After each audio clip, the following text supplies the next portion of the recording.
Honorable Vice President of India, Shri Jagdeep Dhankhar ji, Honorable Governor of Assam, Professor Jagadish Mukhi ji, National Convenor of Prajna Pravah, Shri J. Nandakumar ji, Working President of Lokmanthan 2022, Dr. Gargi Saikia Mahanta ji, Mananiya Shri Dattatreya Hosavale ji, Sarasangha Karyaba Rashtriya Swayamsevak Sangha, ladies and gentlemen, Prajna Pravah और intellectual forum for north east के साझेदारी और आसाम पर्यटन विकास निगम के सहयोग से आयोजित लोकमंथन 2022 के इस मंच पर उपस्थित होकर मुझे बहुत प्रसन्नता हो रही है। For the people of Assam, today is very significant day. Honorable Shri Jagdeep Dhankhar ji visit our state for the first time today after his assumption on the prestigious office of the Vice President of India. Therefore, on behalf of the people of Assam, I extend a warm welcome to Honorable Vice President Shri Dhankhar ji to our beautiful state. Shri Dhankhar ji has a glorious legal and legislative career rooted to the foundation and cultural framework of our great nation. His career as a governor has remained very illustrious. He has always worked for the well-being of farmers, youth, women, and the marginalized. Sir, your visit is a great honor for us, and I am sure we will gain tremendously from your intellect and wisdom. We eagerly look forward to hear your insightful words. मैंने माननीय उपराष्ट्रपति जी को बताया हूँ, आज आप प्रज्ञा प्रवाह का कार्यक्रम में आया है, लेकिन आसाम का कार्यक्रम में आपको दोबारा आना पड़ेगा और हमारा ये अपेक्षा भी रहेगा. It is also a pride privilege for us that our state is hosting the third edition of this intellectual discourse of Lokmanthan, which is rooted in Indian ethos and tradition. The Guwahati edition focuses on Lok Parampara of India. I am sure deliberation at this platform will generate mass awareness on the rich culture, tradition, and lifestyle of the people of Northeast and the country.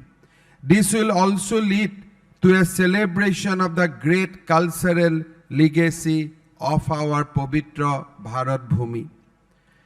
For the last several decades, since the time of independence, India was considered only to be a nation state. This thought was also supported by certain educated society, media, and intellectual class of India at that time.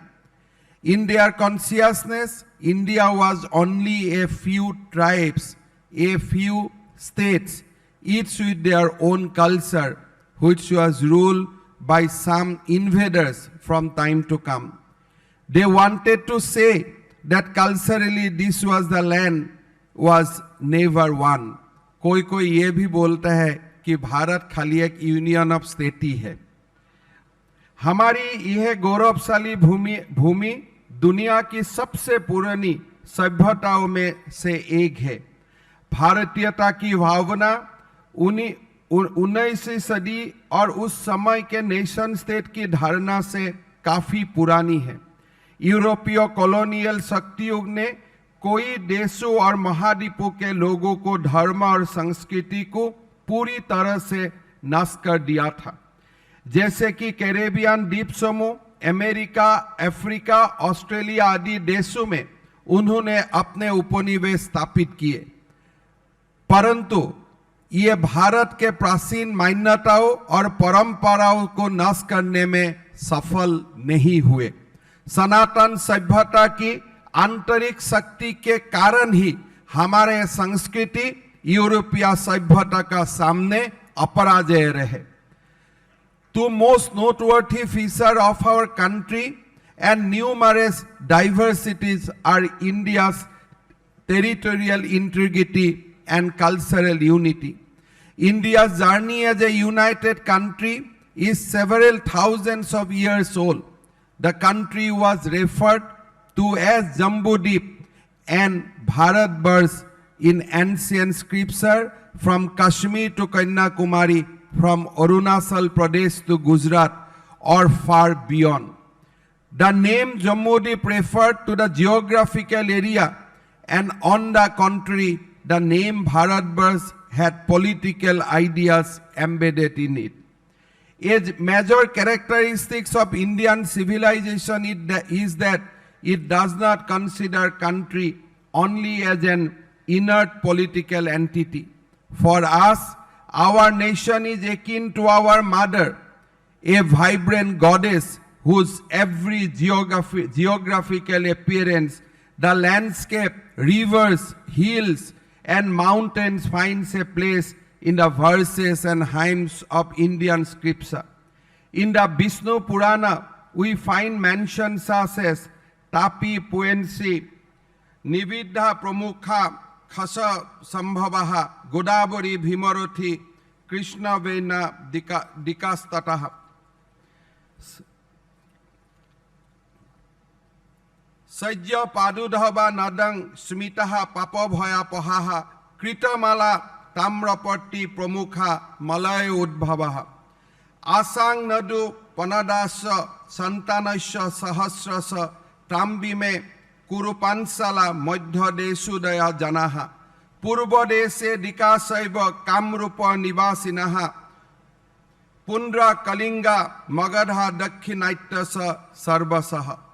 भारतीय सभ्यता की एक विशेषता ये है कि ये देश को केवल एक राजनैतिक इकाई के रूप में नहीं देखते हैं. हमारे लिए राष्ट्र हमारी माँ है. भारत एक जागृत देवी है जिनका भौगोलिक रूप, परिदृश्य, नदियाँ, पहाड़ भारतीय शास्त्र में स्थान पाते हैं. This means river like Tapi, Payansi, etc. originated from the Harsh mountain. The rivers that wash away our sins like Godavari, Krishnaturi, etc. originate from the mountains of tolerance. Some rivers like Kritamala and Tamaprami originate from the Malaya mountains. These rivers are surrounded by people from Kuru Pansal and Madhya Pradesh, resident of eastern country of Kamrup, Pundras, Kalingas, Magadhas, entire people of Deccans. India is the most revered for her children. Patriotism, unity, and love of the people is reflected in their prayer for the motherland. They say, Atra Janma Sahasranang Sahasravapi Shattam Kadasit Lavate Jantu Manushang Punar Asasayan. This means after thousands of births, organism can rarely born here as a human beings on the strength of your good virtue. हमारे लिए राष्ट्र सबसे पूजनीय है. लोगों की प्रार्थना में मातृभूमि के लिए देशभक्ति, एकता और प्रेम झलकता है. It is because of this inseparable and inexhaustible relationship between the territory of India and Indian civilization that Bharat Mata is considered a living entity. This is why the people of India look for God in every geographical appearance of India. This is why the tradition of pilgrimage since ancient times is a special characteristic feature of Indians. Almost every geographical appearance of the hills, mountains, lakes, and rivers of India is the source of pilgrimage for Indian. This sense of devotion towards its geography instilled in the minds of the Indians has given rise to a cultural unity, keeping the diversity alive. This is the idea of India. The idea makes Indians proud as citizens of a living civilization. The stream of civilization which has been following since ancient times through the prayers and tradition of the people.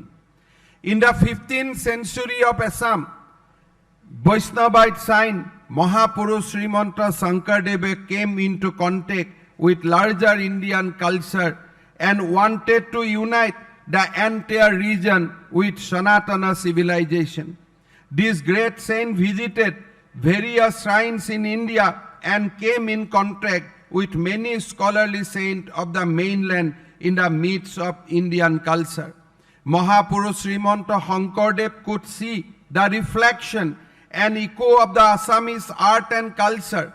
Among the old Assamese poets, Srimanta Sankaradeva was the first to associate India with Assam in 1500th century. Eminent scholar Dr. Birinsi Kumar Borua commented in this regard, the conception of India as our mother country was conceived by Mahapurush Srimanta Sankaradeva 5 centuries ago. He wanted people to feel proud of being born in his holy country of Bharatvarsh, as India provides an immense opportunity for development of man's moral and spiritual potentialities. Repeatedly did he emphasize the glorious and spiritual experience of India. By translating Bhakti Ratnakar into Assamese, he named a chapter in its Bharat Bhu Prasankha, meaning in praise of Bharat Bhumi. Apart from Sankaradeva, the glorification of India is found in the writings of many other saints of Assam. They said, Devaro Bansoni Norodeha itu Pao ase Bharatata Krishna Khewa kori Nana Kajya kori Phure Nana Bikhoyata. Meaning, the gods and goddesses also desire to be born as human beings in the sacred land of Bharat, where one should serve Lord Krishna by doing different things on varied issues. 15वीं शताब्दी के आसाम के वैष्णव धर्मगुरु महापुरुष श्रीमंत शंकर देव ने बृहत्तर भारतीय संस्कृति के संपर्क में आकर पूरे क्षेत्र के एक सूत्र में बांधने की कोशिश की। महापुरुष श्रीमंत शंकर देव ने अपने लेखन में भारत की बार बार प्रशंसा की है। महापुरुष श्रीमंत शंकर देव ने भारत में विभिन्न तीर्थ स्थलों का दौरा किया और कोई महान संतों से मिले। शंकर देव ने भारतीय संस्कृति में अपनी जन्मभूमि की कला और संस्कृति का प्रतिबिंब देखा और उनका प्रतिध्वनि सुना। पुराने असमिया कवियों में श्रीमंत शंकर देव पहले जिन्होंने असम का साथ भारतवर्ष को जोड़ा। इस संबंध में हमारे एक प्रख्यात लेखक बिरिंसी कुमार बरुआ ने बोला था, अपनी मातृभूमि के रूप में भारत की कल्पना 5 शताब्दियों पहले महापुरुष श्रीमंत शंकर देव ने की थी। वो चाहते थे कि लोग भारतवर्ष में पैदा होने पर गर्व महसूस करें, क्योंकि भारत का लोगों की नैतिक और आध्यात्मिक क्षमताओं की विकास के लिए एक विशाल अवसर प्रदान करते हैं। उन्होंने बार बार भारत के गौरवशाली और आध्यात्मिक अनुभव पर जोर दिया। Based on the strength derived from the ancient ethos of our great nation, today Honorable Prime Minister Shri Narendra Modi spearhead the movement of Punarnirman of Bharatvarsh. This movement is for resurgence of country's 5,000-year-old culture and civilization. This movement is for achievement of right and dignity for the underprivileged and fulfillment of dreams of crores of Indians. This movement is also for establishment of a powerful image of India in the global landscape and emergence of the country as Vishwaguru. On such backdrop, I would also like to dwell into cultural heritage of Northeast India, which has continued to enrich great Indian civilization since ancient times. The Northeast India is blessed with nature's bounty in abundance. This mystic nature, the myth, the legend, the wildlife, varied flora and fauna make it one of the most diverse biodiversity hotspots in the world. This region is home to numerous ethnic groups having distinct culture, language, tradition, heritage, food habits, and lifestyle. This makes the region incredibly vibrant and colorful. Though the people in our region practice different customs, tradition, and beliefs, one thing that binds us together is the common identity as Indian. The Northeast India has a rich folk tradition which include folk art, crafts, costume, custom, belief, traditional medicine, recipe, music, dance, games, as well as folk literature, which are better described as verbal art. The structural and comparative studies of music, dance, and drama of the region provides interesting lights on certain aspects of the traditional culture. They throw light on the relationship between tribal and non-tribal people, between folk and elite forms of culture, and also between various ethnic and regional forms. Our region also stands testimony to the very interesting phenomena of Buddhist influence on the different tribes of this region from across the border. Tibetan Buddhism has influence over tribes such as Monpa and Monpas of Arunachal. On the other hand, the affiliation of some other tribes like Khamti, Phako, Khamyang, Turong, Aitonia is with Burmese Buddhism. The folk culture in Assam is very alive and vibrant. Several traditions of faiths and customs of Assam center around worshipping animals. In Assamese society, cow is worshipped, especially during Bihu, and many rituals are associated with this worship. Similarly, there are many traditional faiths associated with worshipping nature and various other animals. Seeking good harvest, many rituals are performed by different ethnic groups, which form a fascinating part of the traditional culture of the state.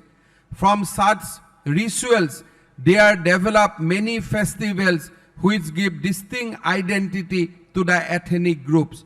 Moreover, at every stage of human evolution, from birth till death, we find several traditional beliefs and customs being performed in our society. Today, there has been a renewed consciousness among the people of the state about its folk heritage. Due to the foresight and dedicated effort of pioneers like Surya Kumar Bhuya, Birinsi Kumar Borua, Hemchandra Borua, etc., study of folk culture, Loko Sangskriti as an academic discipline has been roots in our region.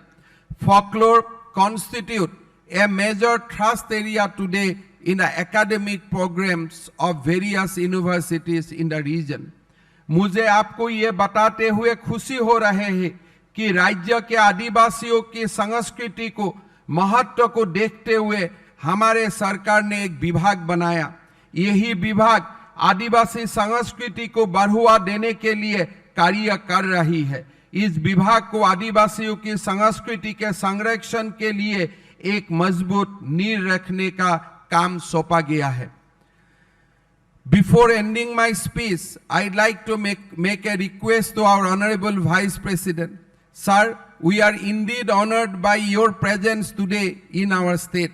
However, to experience the rich cultural as well as ethnic diversity and also witness the magnificent biodiversity of northeastern region, I'd like to invite you to visit Assam and the region again. Sir, your visit to various places would greatly enrich us. आज लोकमंथन की ये कार्यक्रम में देश से बहुत ही गुणवान लोग आया है। असम का धरती में माँ कामाख्या और महापुरुष श्रीमंत शंकरदेव का ये पवित्र भूमि में मैं आपका सबको स्वागत करता हूँ। मैं यही आशा करता हूँ कि आपका यहाँ में जो डिस्कोर्स होगा, डिस्कशन होगा, यहाँ से हमारा भारत में और शक्तिशाली होगा और हमारा सिविलाइजेशन को और बहुत बल मिलेगा। मैं ये विश्वास करता हूं कि हमारा सिविलाइजेशन का ऊपर ये जो लेफ्ट और सेकुलर लोगों का एक अटैक हो रहा है, उसको हम लोग को कलेक्टिवली एक बहुत बड़ा रेस्पॉन्स देना है। हम लोग को ये लोगों को एकेडमिक तरीका से, हमारा डिबेट से और हमारा जो जन कल्याण का भावों से हम वो लोगों को ये सिखा देना है कि भारतवर्ष कोई यूनियन ऑफ स्टेट नहीं है। भारतवर्ष हमारा जीता जागता मातृभूमि है और भारत हमारा पवित्र कर्म भूमि है। आज भारत के लिए जो हमारा सिविलाइजेशनल चैलेंज है, हम ये लोग को ये भी समझा देना है कि भारतवर्ष कोई 1947 में जन्म होने वाला भौगोलिक भूखंड नहीं है। भारत अनादिकाल से था और भारत अनादिकाल तक रहेगा। यही हमारा भूखंड है। मैं बार बार बोलता हूं, भारत कोई कॉन्स्टिट्यूशनल डेमोक्रेसी नहीं है। Bharat is a civilisation democracy और भारत का कॉन्स्टिट्यूशन हमारा पूज्य है कि लेकिन भारत का सभ्यता हमारा परम पूज्य है। यही चिंता और भावना को लेके हमको आगे बढ़ना है। पुनः आपको सबको ये महान भूमि से मैं स्वागत करते हुए मैं मेरा वाणी को विराम देता हूं। बहुत बहुत धन्यवाद। भारत माता की जय।